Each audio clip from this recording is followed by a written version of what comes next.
What is happening? Welcome to the Mr. Gloat podcast, ladies and gentlemen. Today we are coming to you, viewers, live. Today, ladies and gentlemen, we have the heavyweight division of boxing. The title, Boxing is Changing. And not for the good of it. Because, ladies and gentlemen, the reports are coming in crazy. And even though I only have a few topics today, 4 topics, which is a few, but most people would say a few is just 3. But the first few topics could go by easily here. Before we get to that, ladies and gentlemen, let's talk about the World Baseball Classic. So, guys, I didn't know about this until hearing on the radio around March the 10th, about a few days, 5 or so days after the event started. The World Baseball Classic of 2026 has featured out several baseball teams from each area of pool. There's 5 teams from each pool. Pool A represents Puerto Rico, Panama, Cuba, Canada, and Colombia, and they play in the baseball field in San Juan, Puerto Rico. Pool B actually represents in Houston, Texas, USA, where the USA, of course, Mexico, Italy, Great Britain, and Brazil, interesting countries there. I think we can already tell who would make the finals. Thought. Crazy battle there. And Pool C from Tokyo, Japan is Japan, South Korea, Chinese Taipei, and Australia. Fair enough. And Sketchazia. Well, Sketchazia, can't say much about them. And Pool D, which is also in the USA, in Miami, we'll have Venezuela, Netherlands, the Dominican Republic, pronounced them wrong, Nicaragua, and Israel. Now, of course, guys, in Pool A, the entire competition ended with Canada winning 3-1 in their first pool. They were division number 1 there. Puerto Rico managed to squeak out a good chance of a win here. And even though Canada managed to win their last 2 games by closeness against Puerto Rico to give them that first place opportunity and come back from a dominating 7-2 victory to give them the victory there and make it to the top. And Cuba, they would have been picked as well to be favorite, but Cuba got robbed. And whatever happened to the Baseball World Cup for how Cuba was dominant, and by the mid-2000s, things changed, but still. Unfortunately, Pool B became a surprising story. Italy, during their final couple days, Italy managed to beat the USA 8-6 on March the 10th. And a day later, they squeaked out a dominated 9-1 victory against Mexico. Their other victories against Brazil on the 7th was 8-0, and of course 7-4 for Great Britain. Italy got 4 wins, and the USA managed to get on a 3-1 victory, scoring more points in the competition. And even Mexico were scoring points, but they failed at the end of their last game. And technically, if they would have scored a lot more points than beating Italy in that game, then USA would have been eliminated. And speaking about being eliminated, Japan dominating their scores 13-0, 8-6, and they won 4-3 against Australia. And of course, on March the 10th, 9-0 against Czechia. Surprisingly, was a dominated season. But like I said before about Pool A, again, Cuba got 2-2. Colombia 1-3, 1-3 for Panama, but they got the worst. And Canada and Puerto Rico 3-1, so pretty much there. And like I said, Great Britain got 1 win and 3 losses, and Brazil 4. So Britain's win was against Brazil on March the 9th, 8-1, and that's all you have to know. And pretty much. The other game on Pool C, as Sketchio was 0-4, Chinese Taipei managed to get a 2-2 victory with scoring 19 runs but giving up 19. The real story came that they were managing to score a good amount of points at the end of their last game. As Australia was 2-0 at the time when their wins against Chinese Taipei and Sketchazia, they lost 4-3 against Australia on the 8th. And then on the 9th, they had a battle against South Korea. And if they manage to get on 4 runs, if South Korea beats them by 4 runs or even 3 runs, either way, because Korea lost a couple games, they lost against Japan, and then they lost against Chinese Taipei in an unbelievable underdog story there in the 10th inning of overtime. So they had to earn it. And they came into those last few innings, managed to score a few runs, get 7-2, and Australia was coming back strong. They got first baseman, they got on out. They hit a heavy flyer way to center field, and one of the outfielders from Korea just caught the ball like crazy. They hit a pop-up in the last, and South Korea barely squeaked into the finals. Crazy. And even though they were 2-2 as well, you just got to understand that's what makes the beauty of this division, right? Even though we might not watch baseball as much because a 162 game regular season is like a waste of time, but when you watch these countries and these people perform in 2 weeks, that's crazy. From March the 5th to March the 17th, a 12-day season. That's crazy. Pool D was actually a great year for Dominican. They scored on a 12-3 victory against Nicaragua, who would end their careers 0-4 the season. Dominican also went on to dominate Netherlands 12-1 in 7 innings, and there's other games that ended less, like 6 innings and other innings and so on. So not all games were in 9 innings. And Netherlands, they only managed to squeak out a victory against, you guessed it, Nicaragua, 1 day later after Dominican defeated them, and that was their only victory. Israel, they only won 2 games that year, defeating Nicaragua. But unfortunately, even with their loss against Dominican, 10-1 on the 9th, they couldn't get nothing done. Like, their loss against Venezuela was bad enough, and their win against Netherlands was not going to help. Like, Venezuela dominated a 6-2 win against Netherlands, 11-3 on Israel, and 4-0 against Nicaragua. And after that was over, there were only 2 teams left with 3-3 records, Dominican and Venezuela. And that 3-hour game was so good, Dominican managed to come back, hit it hard at the end to win it 7-5 against Venezuela. And the game ended so surprisingly because the first innings were great. Like, Dominican scored 2, Venezuela scored 1. The third inning, 2 for Dominican, 2 more for Venezuela. It was 4-3. The fourth inning, Dominican went on the 3-run streak. But then in the 9th inning, with 7-3 score, Venezuela came back strong, scored a couple of runs, hit it hard, got a home run, and so on. Well, in the first inning, Dominican scored a home run, but still, it wasn't enough. Dominican managed to hold themselves off at the end, but that doesn't mean it is over because of it. Now, as for the tournament games, it's March the 13th. The first matches will be on March the 13th, which will be in Miami and Houston. Miami will have South Korea taking on Dominican Republic. Canada and USA will hit each other in March the 13th in Houston. So that's going to be an interesting game to watch. Venezuela, we'll see how lucky they can get on with Japan, while Puerto Rico is taking on Italy on the 14th. Those 2 games will be on the 14th. And again, guys, all Miami games will be in this bracket. So Miami will be on the 13th of March, where South Korea and Dominican Republic. Houston will be in USA versus Canada. And then tomorrow on the 14th, and even though today is the 13th as I'm recording this, but I will upload this on the 14th tomorrow as we're speaking, just to know what the games are going to be as I'm updating this. But guys, I am going to do a 10-minute podcast video of this short podcast known as the Mr. Gloat Shorts. And I will be covering up competition of the bracket while I am editing this out. So keep that in mind. So on the 14th of March, we're going to have Puerto Rico and Italy in Houston, while Venezuela and Japan are in Miami.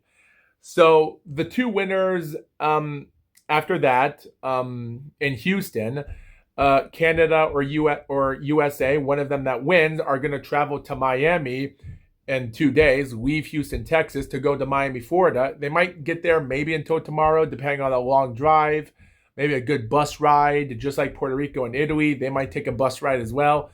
And who knows, they might relax.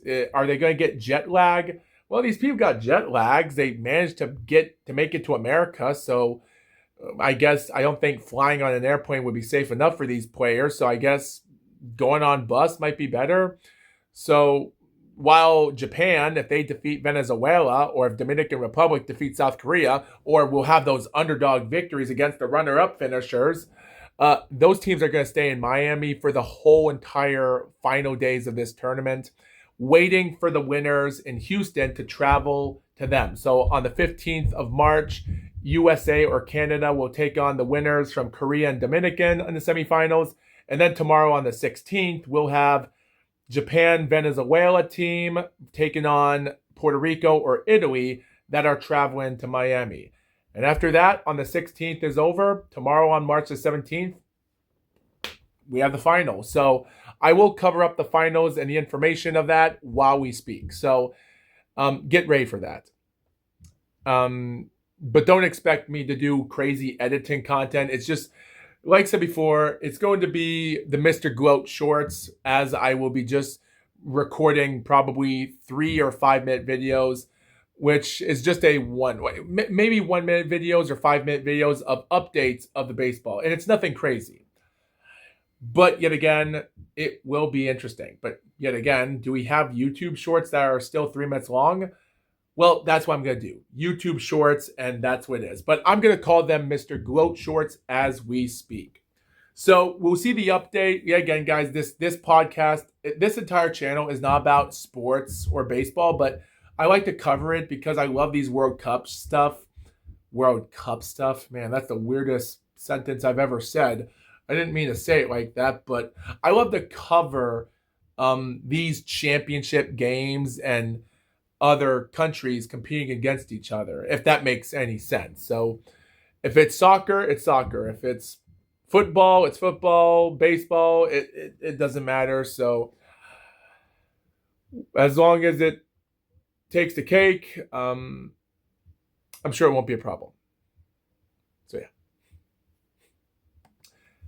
Anyway, guys, before we get to the information here, okay, so guys, this second topic is going to go by quickly. Here are the updates that we know. Now, guys, March the 2nd and March the 6th is such a surprising month for the 4-belt era to release their updates in the first week. That is rare. So on March the 2nd, the top 15 boxers are all in their same positions as they were last month ago. Moses Atama is still number 1. Lanier Perot, a Cuban fighter, is number 2. His brother Danier is number 6. Nelson Haisa, the old eagle, Albanian eagle himself, is number 3. Phil Pergovich 4. Arslanbek Makhmudov is number 5, which makes you wonder, what is he going to do if he does defeat Tyson Mike Fury, I guess. Martin Bakal is still number 7. Gergen, the Armenian fighter, is number 8, 9-0. Kem Ljungqvist from Denmark is number 9. Jermaine Franklin, 10. And of course, from 11th and 15th is Kubrat Pulev, Michael Hunter, Artem Saslenkov, a 13-0 Russian, Joseph Goodall from Australia, nothing much, and Temur Mamoyan, which is going to be interesting. I'm going to have to look him up if I want to know. All I know is he's German. So pretty much those ranks are the same. No one has been taken out or changed from direction. So no one has been dropped out of the month. None of them. And that's the same thing as the WBO. The WBO does have Moses Atama, Filip Pergovich at 1 and 2. But surprisingly, the only thing that's been changed is Daniel Dubois going up a position to number 3, just like Anthony Joshua at 4. Zhili Zhang lost 2 positions and he's at number 5. So for reasons why those were changed, maybe because of its ranking because of the heavyweight, and we already know the next fights next couple months from now for a heavyweight title. So yeah. Number six is going to be Jared Anderson. Derek Chisora is number 7. Bakadir Jalilov is number 8. Richard Torres 9. Jermaine Franklin again number 10. Nelson Heiss is number 11. Victor Vikhurst from Ukrainian is number 12, but I'm not into him as much since his first pro loss. Just like Richard Ryakpori from the Great Britain, he's 19-1 in number 13. Solomon Dakriz, he's just an underdog fighter at number 14, nothing much. And Gustavo Trujillo is number 15, a bare knuckle champion, and he's in the rankings. So good on him. The IBF rankings were released on March the 6th. But on March the 3rd, the same day as the WBO were updated, the WBC does still have their rankings here. Lawrence Okali is still number 1. But again, Anthony Joshua goes up a spot to number 2, just like Atama at number 3. F.A. Ajagba goes up 2 spots to number 4. Phil Pergovich stays at number 5. Martin Bakali goes up to number 6. Richard Torres Jr. at number 7. Frank Sanchez, 8, goes up as well. Joey Zhang goes up to 9. Bakadir Jalilov, Gildo Vianello, Deontay Wilder, and Derek Chisora. All of those fighters, except Phil Pergovich, but everyone else goes 1 space up. While Labanat, a German fighter, but originally he's representing another country as we speak, which on BoxRec says that he is actually ranked 23 in BoxRec, representing his country of Kosovo, but living in Germany.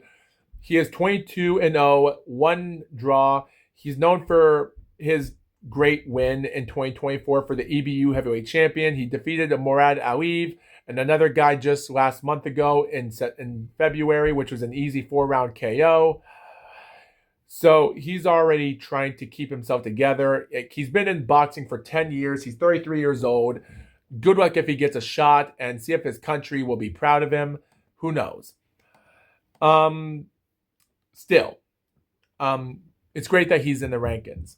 Justice Hooney, he's back at number 15, so he's back in the rankings after all this. So technically, Daniel Dubois was number 2 last month, but because now he's dropped the rankings in the WBC, because now he's going for WBO champion, Wardley, so kind of makes sense.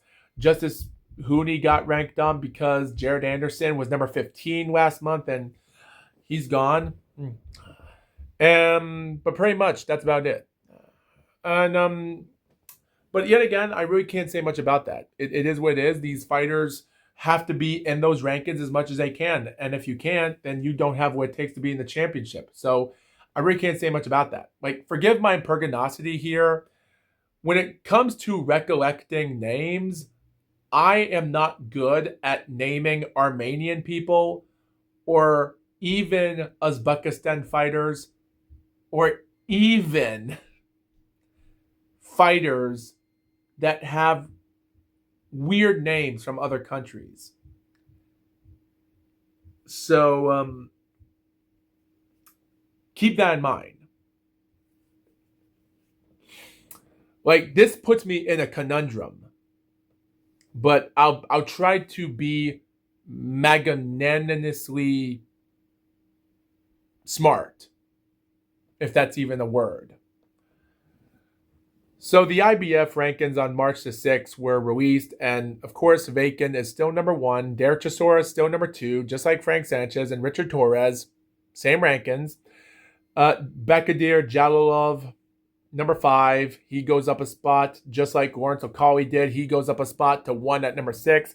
Phil Pergovich was number 11, but now he goes up 4 spots to number 7. So someone lost rankings. Gildo Vianello stays at number 8, just like Richard Ryakpori. Martin Bakali, he lost 5 spots at number 5 to number 10. Moses, he goes up 1 spot to 11, just like F.A. Ajagba, 12. Umar Salamov from Kyrgyzstan, but representing Russia, he goes up a spot at 13. And Arslanbek Makhmudov, he goes up one spot as well to number 14. And Brandon Moore, he is finally in the boxing rankings for the first time. He's at number 15. So Daniel Dubois, just like the other, he got dropped out of the rankings. So can't say much about that. Yeah.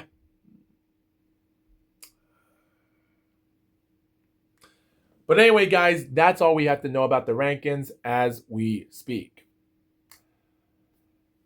So anyway, guys, before we get to the information that I love to talk about, now let's get into the news information that we want to hear of undisputed champions. So, ladies and gentlemen, I have talked about this, but I have to talk about it again because now there's new information coming up to us as we speak. So I didn't know about this because this is 10 days ago. On the ringmagazine.com, as stated, Bam Rodriguez ready to ignite Inoue rivalry by blasting brother Takuma Inoue. So he wants to take on Naoya Inoue's brother, who is in the bantamweight. He's lost a couple fights in his career, recovered, he's back, he's a two-time bantamweight champion. And it says here that Jesse Rodriguez could have it his way. His next fight would be for an undisputed 115-pound crown against Wildebardo Garcia, and then a bantamweight division debut against Takuma Inoue, which might be next year, I assume. Because here's the thing, the information does say it differently. Now, it's a 2-minute read here online, as it says here that he is so close to becoming undisputed super flyweight champion, and we want that it's worth it. If it works out, but sooner or later, we're moving up to bantamweight. Rodriguez's career-long coach and manager Robert Garcia told The Ring the best fight to make for Bam at 118 right now is against WBC champion Takuma Inoue. Rodriguez is the Ring Magazine WBA, WBC, and WBO super flyweight champion. He's the Ring's number 4 greatest pound-for-pound fighter. He has pivotal decisions to make, and time could be his biggest opponent if he ends up waiting for a shot to collect the last remaining crown in the super flyweight. And even though Wildebardo, as this information does say here, that he remains bound to a mandatory title defense against Andrew Maloney, but in reality, it does say here that he was going to take on Kenshiro Taraji in December, but fell out due to an illness after the weigh-in of the Night of the Samurai. And Garcia must now move back to face Maloney, who is not in the super flyweight, but he is now, because of this, who has no interest in stepping aside. In the midst of making a move on an opponent, they recently received a contract offer from Zuffa Boxing. And I'm still trying to find out about this Zuffa Boxing thing. A lot of people online have been talking about it, and I really can't say much about this. But I don't want to get into that type of stuff about Zuffa. There's so much other promotions out there that it took me a long time to know about the country of Arabia, Saudi Arabia, having a promoter themselves doing the work. And I didn't know much about that until 2022. Even though it happened in 2019. So, yeah, I keep trying to understand the updates, but sometimes I'm a few years too late into talking about them. So I'm trying to find out about this. But again, the undisputed plans fall by the wayside as Robert Garcia has grandiose visions for Rodriguez in the bantamweight, that Rodriguez were face Inoue. The Mexico versus the World card headlined by Canelo Alvarez on September the 12th in Saudi Arabia would be the perfect stage. So now we have this being the update. Now, we don't have updates right now yet, but yet again, I will try to look up information on Canelo Alvarez if he does have any fight plans. And as of right now on BoxRec, he does not have any fight plans in May yet. But we don't know who his first opponent is. Now, I would just say my first opponent he would take on against is Jermell Charlo. also the twin brother of his other brother, ex undisputed champion that Alvarez fought him in 2023. He was known as Iron Man, and his twin brother, Jermell Hitman, is 34-0, undefeated, and he's back in boxing last year ago with all the controversy he's had outside of the ring. So that should be an interesting fight to see him come back. And if Charlo can win that fight and get his brother's victory, or is Alvarez going to do the same thing he did to the Cotto brothers and the Smith brothers? He took out the Cotto brothers and Miguel Cotto and his old brother and defeated the South American, and he defeated two British brothers of Liam and Callum Smith. So he might beat both of the American twin brothers of Jermell Charlo. So that would be a good fight on paper to see. And considering that with everything going on here, because Jermell Charlo has boxed since 2008 in September the 12th. So Jermell Charlo, I have said this before and I'll say this again, like he might be a 35-year-old man and he's only a former super welterweight and middleweight champion, but not much of a unified champion. But if he can box his way and try to fight another fight this year, and if he does fight, let's just say if he does fight Canelo in 2027 and get a victory, he might get a good job. He might become champion next year. And maybe if his 20th anniversary in 2028, he might lose a fight. He might co-pose retirement. I just say he might have a couple more years left in him. Maybe by January or February of 2028, he might have a fight and he might retire. Because I think he only has barely a couple interesting years left in his prime. I still think he has what it takes to be champion. But we just hope the stuff that happened outside of the ring won't cause him problems. So if that does happen, if any of that fights do happen, are we going to have a chance that maybe this fight might take place? The thing is, like I said, they're saying that they're staging this fight this year in September with Takuma Inoue and mostly Bam Rodriguez, but they're still waiting for him to take on Wildebardo Garcia. So maybe they might put that fight in the 26th of in the month of September. So we might see these fighters just taking their breaths, just taking it easy. I don't know if Rodriguez is going to fight before the month of September, but we just hope they do. By the way, the last paragraph says here, after the whole thing, everything about Mexico versus the World card, which is another pay-per-view name, because Robert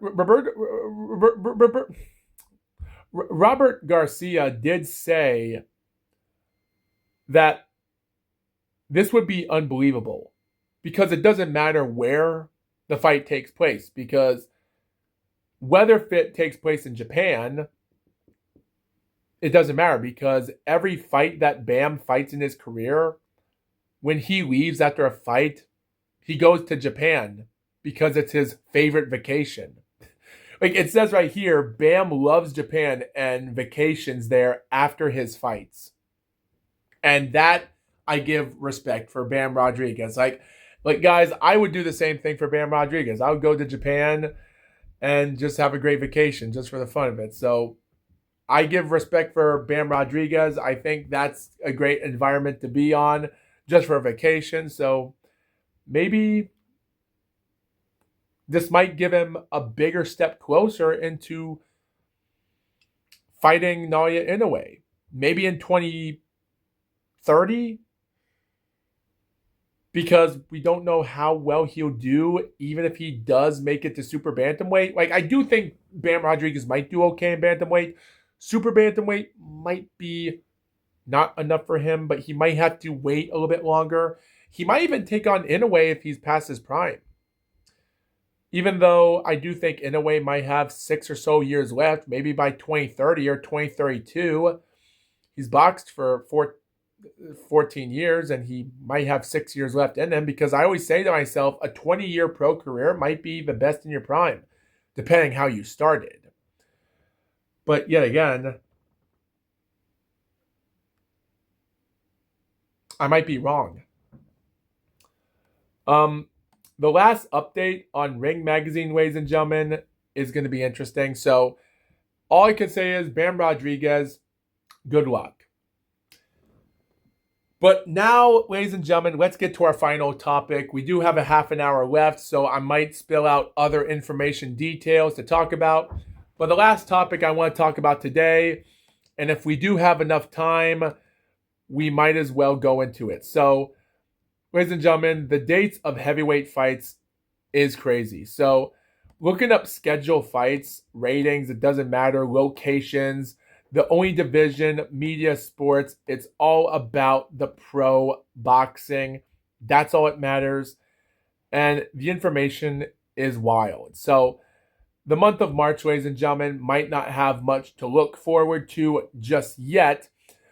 We do have a young person named Mirko Carbatti, a 33-year-old fighter that's 9-0 with 8 knockouts. He's actually fighting tomorrow against a 2-5-3 fighter, as he's just a hype job. And he's ranked number 136 in the heavyweight. So good luck for this new Italian fighter. Good luck with him. We have another fight in Mexico tomorrow with John Cantrell, ranked number 68 in the world. He's a 36-year-old American in Kansas City. He's an orthodox fighter known as the Iron Man. He's just a bearded old person. And with 16 wins, 15 knockouts, 1 no contest. His fight in March tomorrow is against an 8-11 fighter. But his last win in December was for the IBF USBA Southern Region Heavyweight Champion, and he won it fair and square. So he is going to fight again in June against someone. So we'll wait for updates on that. We'll see if this American fighter can pull out a Rocky Balboa situation here, or he might be the Iron Man. Who knows? But yet again, he has to do something sooner than later, but I don't know if he has what it takes. I will give him maybe a few more fights, maybe when he's 19-0. Like, he is 16-0 after all, so maybe if he wins this fight, and then his 18th fight will be when in June, depending on who he fights. Let's give him an opportunity and just to see where he can go. Because I'm trying to follow up these heavyweight fighters as best I can. And guys, I might upload this as a separate video to give these people an opportunity so fans like you can look these people up and try to support them, which is the main reason why I'm talking about this topic, because I want you people to look up these other fighters and start pushing them to give them a chance. So that's what I'm doing.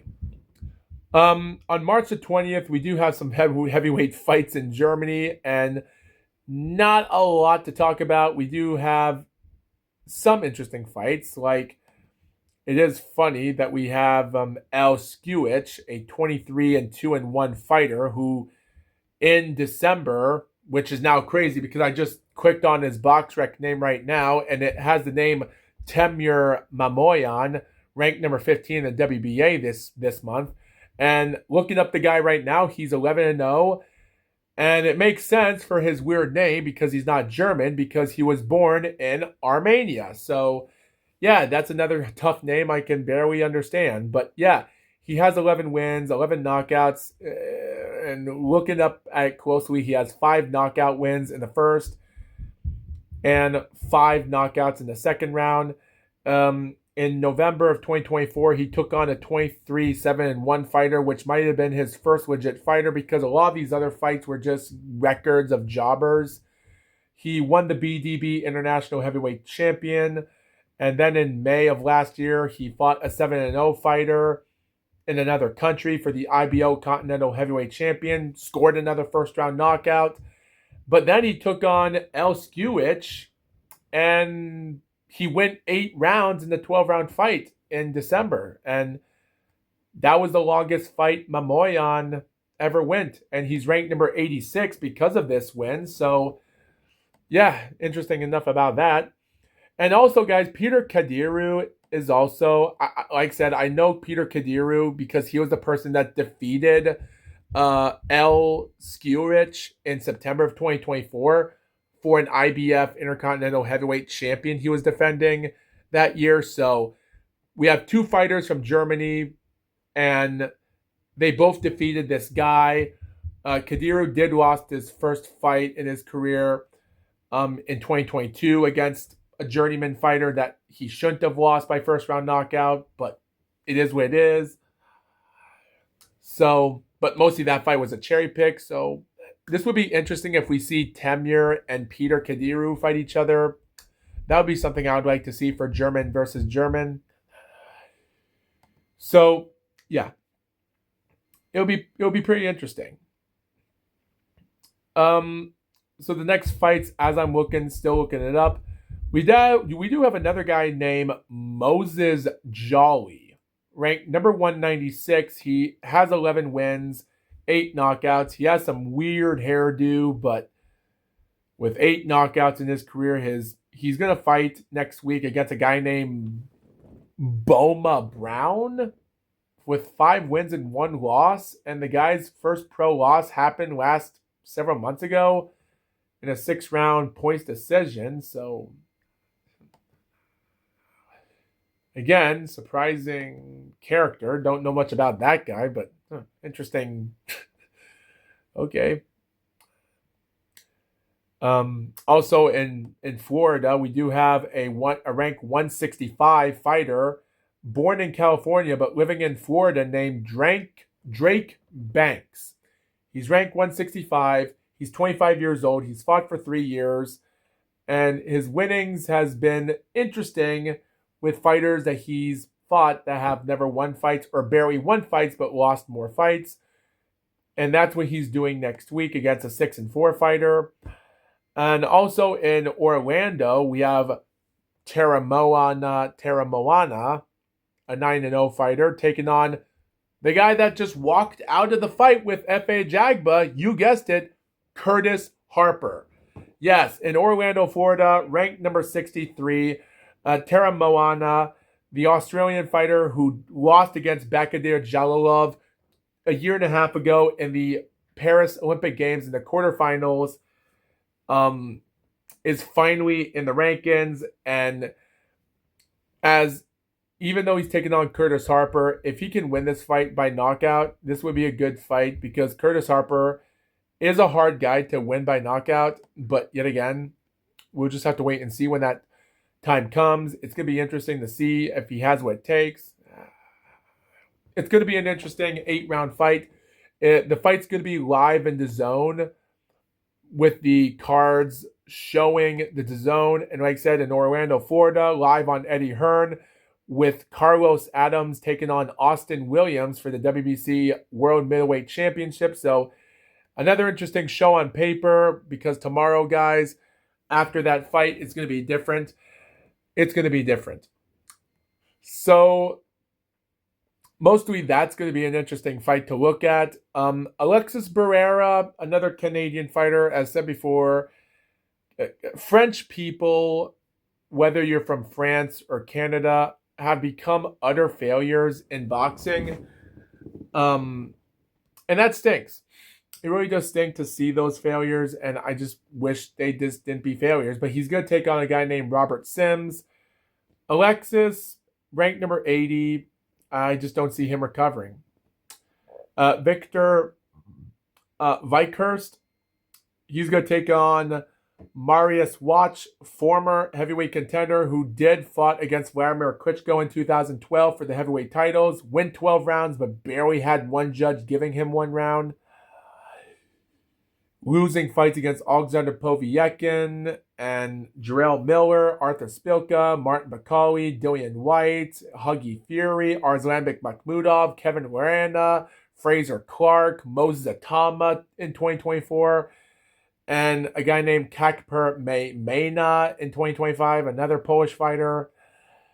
Yeah, that's what Mariusz Wach is. His 20-year pro career, 46 years old, and I just don't even know why he's even fighting for this WBO European Heavyweight Championship. Ranked 233, Victor's 52. I just don't see nothing good about this.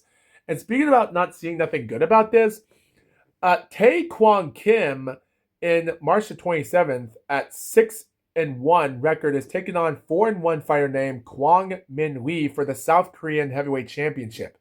And that's weird because Kwang Kim, who's 6-1, lost last year ago in April in 2025 against Hyun Kim Jung, who was 4-0 at the time. And that guy scored a first round knockout against Kwang Kim for the South Korean Heavyweight Championship. And it's weird because in December, as of looking up this right now, Kwang Kim's last win was a 4-round TKO against Sun Hong Lee for the South Korean Heavyweight Championship. So for reasons why Jung Kim, he's ranked number 91 in the world, and he hasn't fought since April, and he's going to be out of the rankings maybe next month if he doesn't get nothing done. We don't know if Jung Hyun Kim is dead or his career is done for. We're still trying to find information about why he had his belts vacant. We don't know if he had to retire because maybe there's nothing interesting in the heavyweights because no one cares. But yeah, I don't understand that. Like, you have an undefeated fighter that just defeated someone by first round knockout, and they were both undefeated South Koreans. You might as well give them a chance, but I guess people around the world are finding these guys forgotten. So who knows? On March the 27th, we have Andrei Novisky, a 15-0 fighter from Ukraine, ranked number 70 in the world, taking on Alexander Flores for the WBC International Heavyweight Championship in Long Beach. Not much of a card of competition that we have here, but yet again, it's going to be interesting to find out who has the opportunity for this. And again, like I said before, on March the 28th, we're going to have Moses Atama take on Jermaine Franklin on DAZN. We hope that fight will come to tuition as sooner than later. Gurgen, the Armenian, will take on the 15-3 fighter of Cesar Navarro in Las Vegas on the Amazon Prime Video on TGB Promotions of Tom Brown, which is also the main event for Sebastian Fundora taking on Keith Thurman for super welterweight title. So another interesting show. We do have some undefeated fights that we might not get into now because they're not interesting. The O2 Arena in Greenwich on April the 4th will have Chisora and Deontay Wilder, and we'll see how that fight plays out. And do we have any other fights in April here? Like, nothing much. Alex Lepay Jr., like the son, he's 7-0-1, and he's fighting in April the 8th, but yet again, can't see much about how good he is, and the other undefeated fighter with him. April the 11th, we do have Tyson Fury coming back from boxing, taking on, as said, Arslanbek Makhmudov, so good luck for him. Richard Raikporhi is taking on Jamie Chikeva for the BBBFC British Heavyweight Champion, while Fraser Clark and Justice Hooney will fight each other also on those cards as well, just like the Fury and Makhmudov fight in Netflix on April the 11th. Live on Spencer Brown Gold Star Promotion. So, again, interesting fight we have here, and that's going to be the same night for Conor Benn versus Regis Progress, because people believe yet again, people believe that Conor Benn might not have an opportunity, but you'll never know. He might win a champion for the heck of it.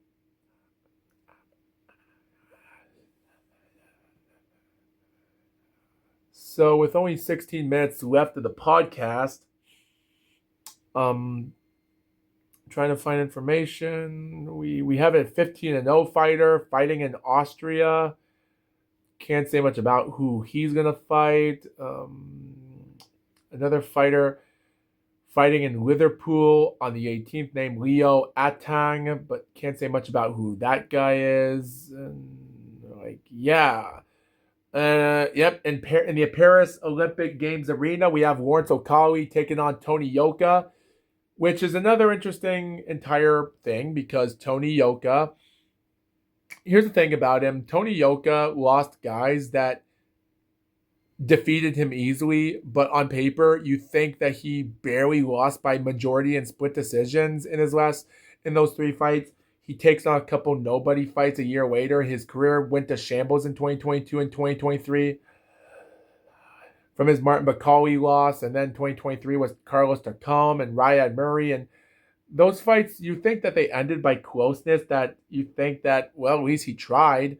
He was getting dominated in those first two fights against Takam and Bakali. It just made you wonder. Tony Yoka's career was dead.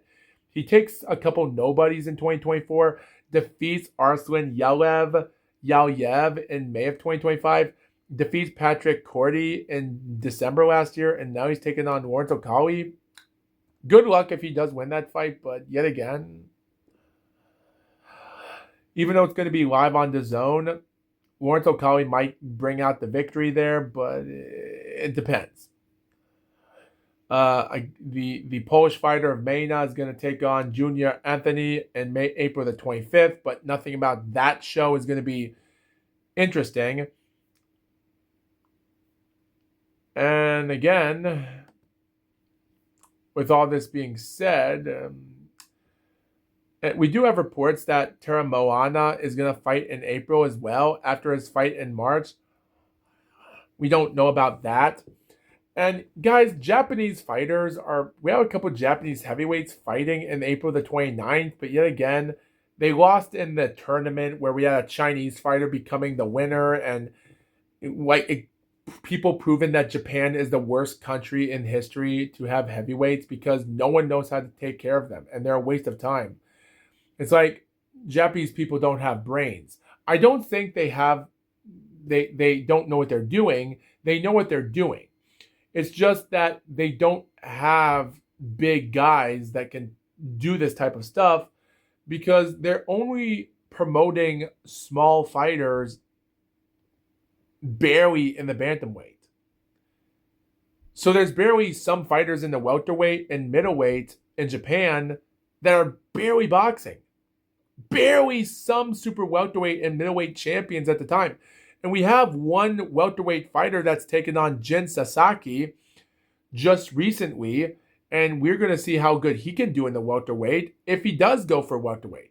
If someone can take on Brian Norman Jr., which happened, which is, again, who knows? Who knows? And finally, guys, the month of May, Fabio Wardley will take on Daniel Dubois on the 9th. And again,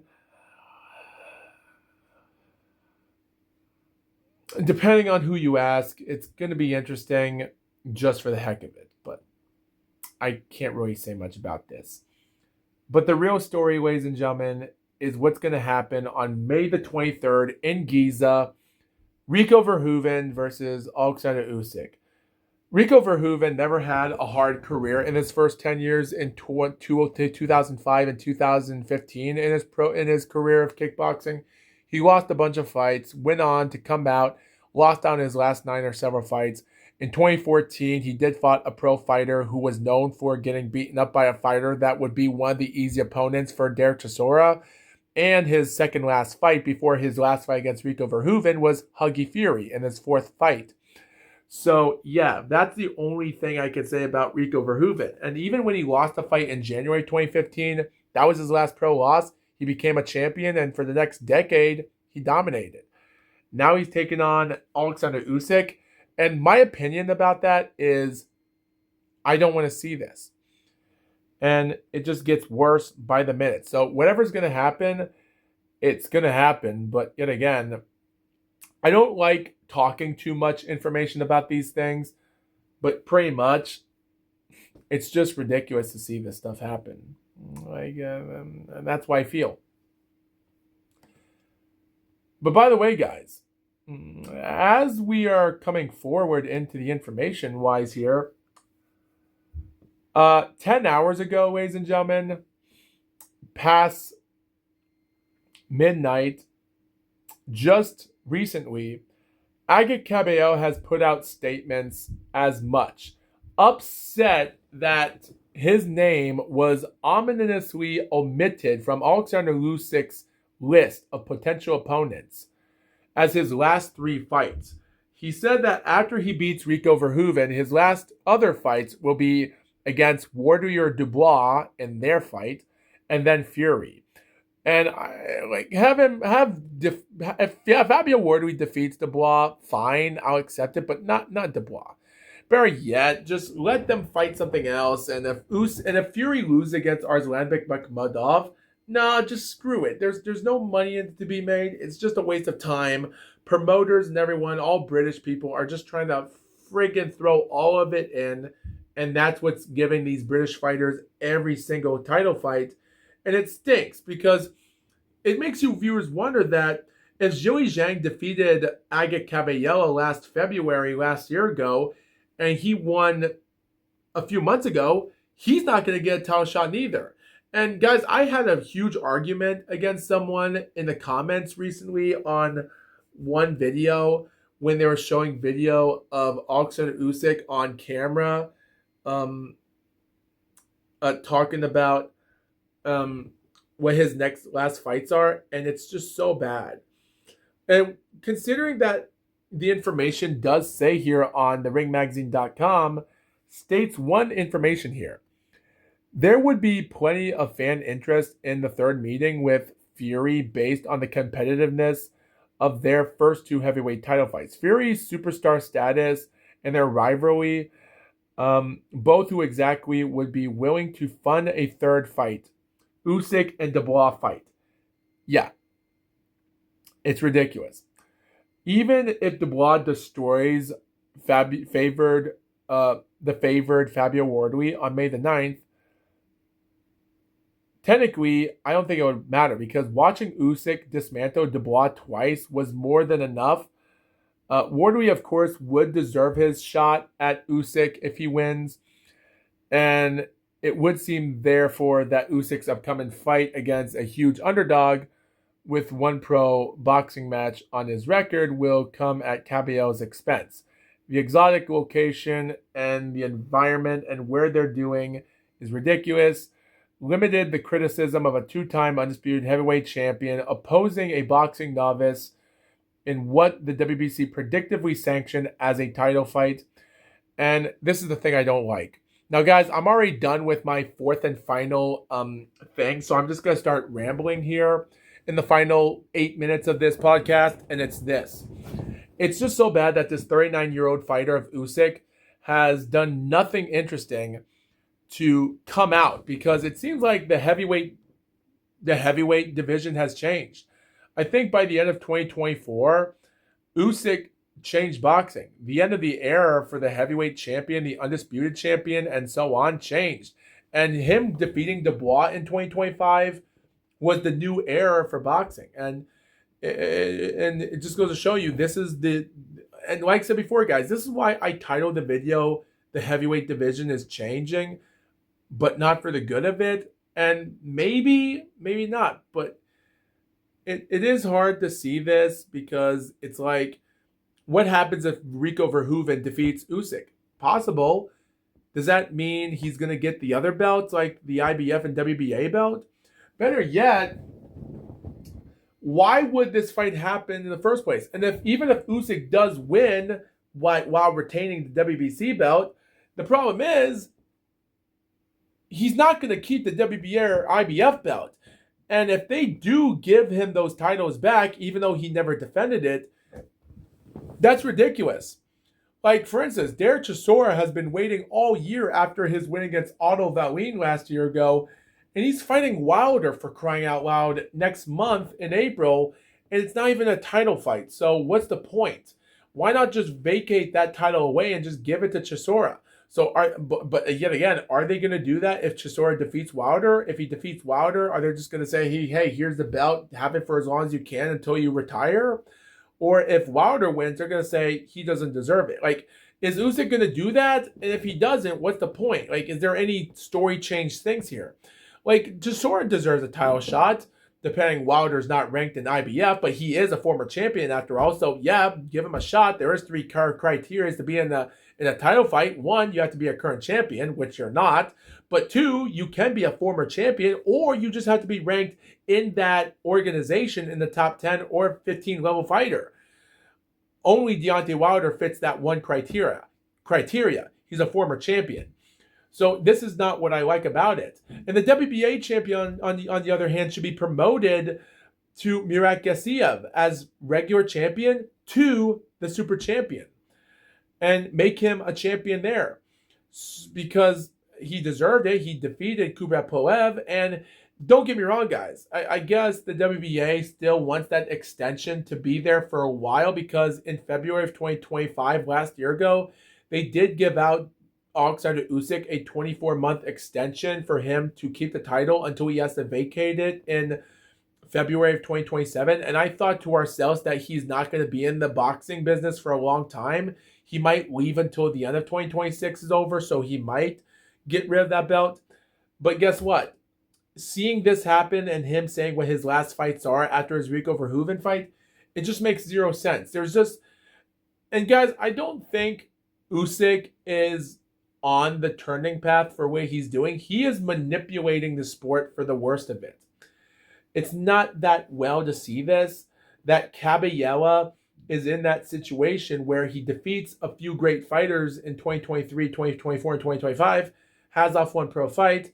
He's doing the best he could to keep himself together, defeats Damian Neba, but he's still not getting the opportunity here. And even with Usyk, because consisting that he's putting himself on the line here, as he is, Caballella, again, is ranked number 2 in the world. And the thing is, the worst part about this is that the number 1 ranked fighter in the division in the WBC is none other than Lawrence Okolie himself. And here's the problem, guys, I don't like about this.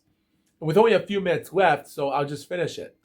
The thing I don't like about this is the worst of it, because in 2024 in June, weeks after Usyk defeats Fury in the first fight, Filip Hrgović got quit out on the stool because of his injury, because of the headbutts that Daniel Dubois did, and they gave him the win and the interim title. He won.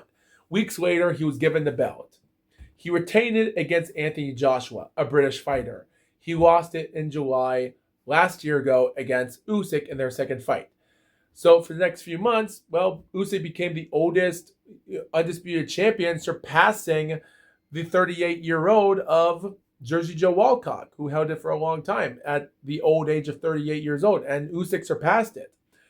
In October, Wardley defeats Joseph Parker by a robbery fight, stopping in the 11th round, which we don't know why you would stop in the last rounds. And even if the fight didn't get stopped and maybe Parker might have won the fight, he had that drug test fail problem, which was the worst part about it. So who knows what the outcome would have been, what if that fight ended in decision or Parker winning.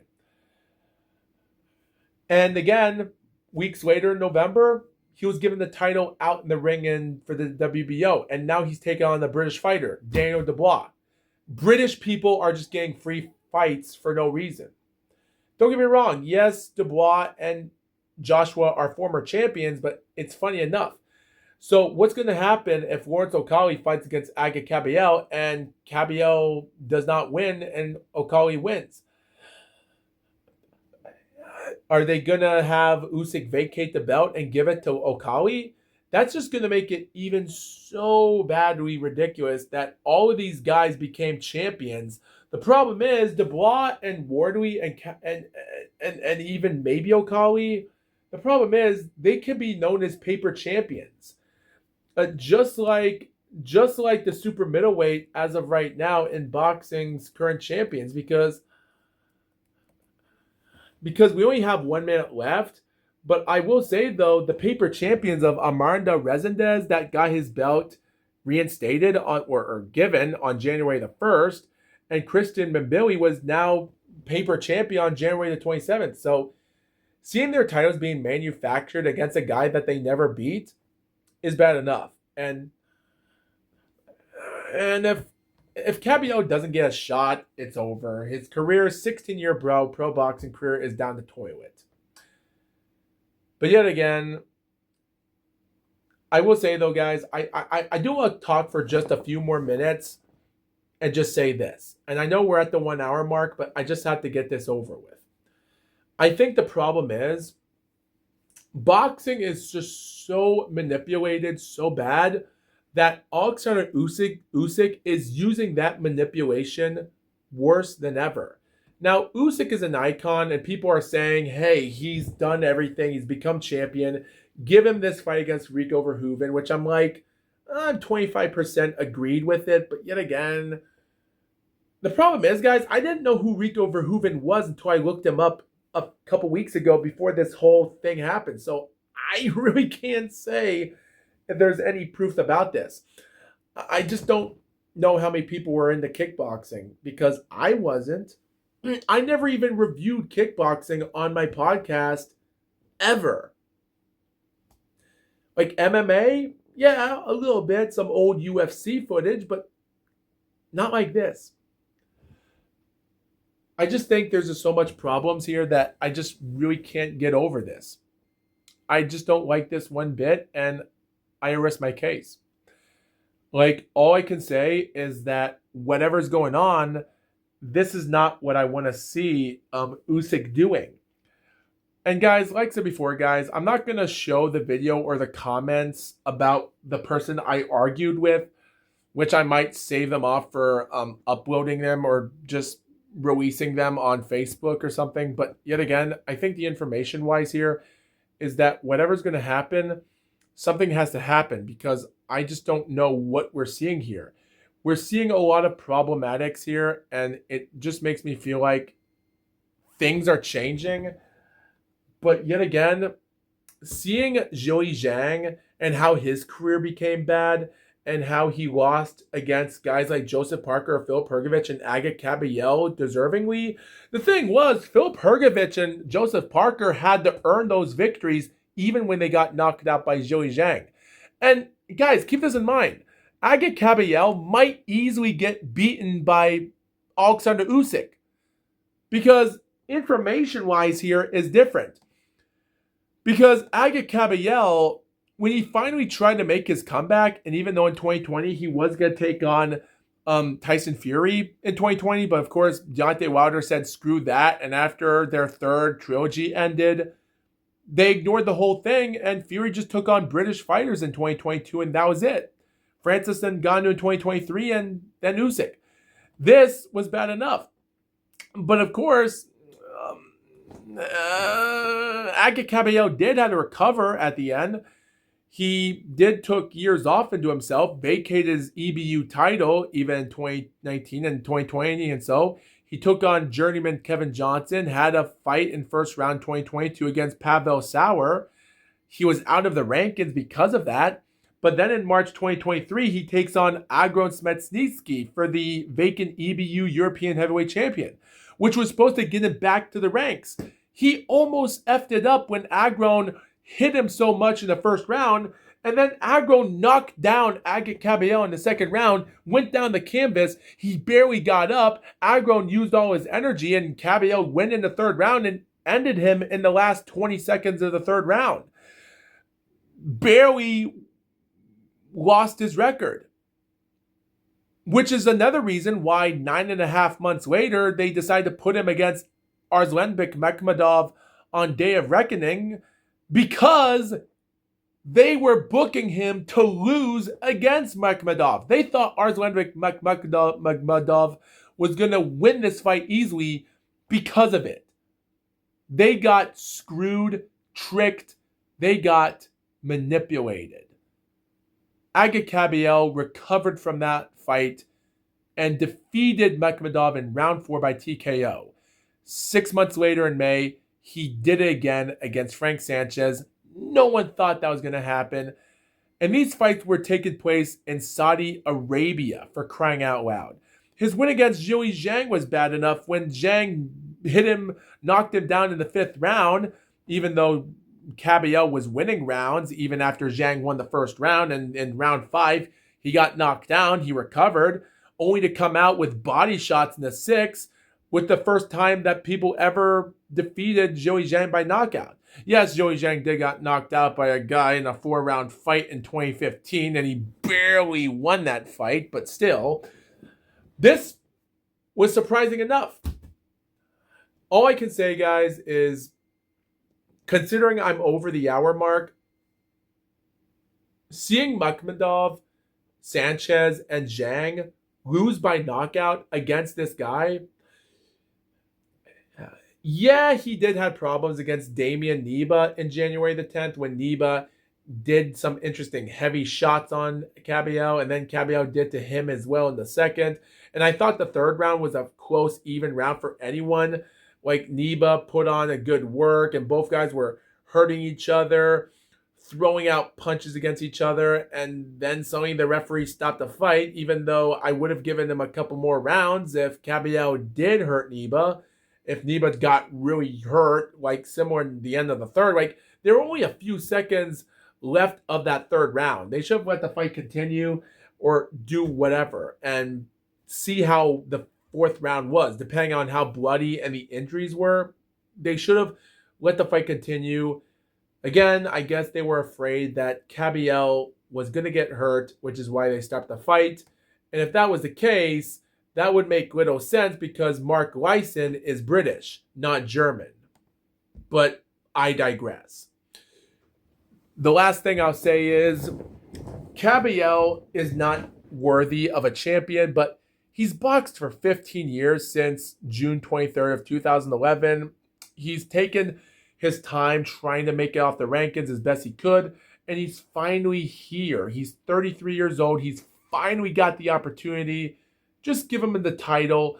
And if he's not going to get the mandatory, he might stay for a long time until the WBC get rid of the rankings onto him.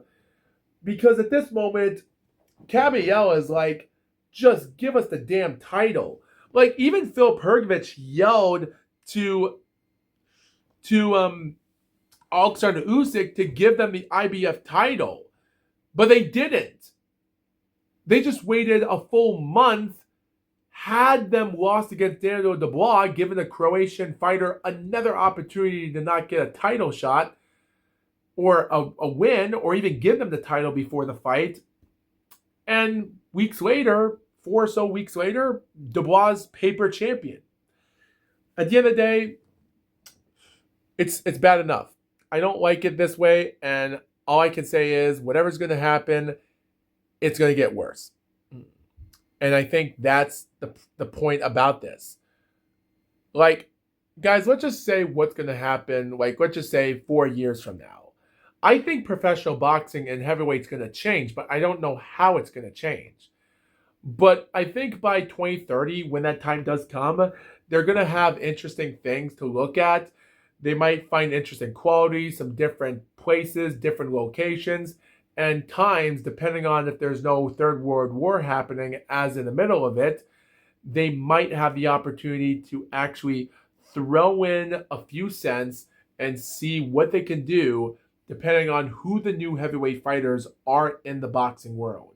And I think that's what we're looking for. So at the end of the day, it is what it is. But yet again, do you think Derek Chisora should give that title shot on with him and Deontay Wilder, get the title? Should Aga Cabello deserve to get the title that he deservingly earns? Should the WBA give the title to Mirat Gassiev because of this? If Rico Verhoeven defeats Usyk, should he deserve the other titles that weren't on the line? You people let me know. And that right there is all I can say. This is the Mr. Gloat podcast. Thank you for watching this, and see you next time.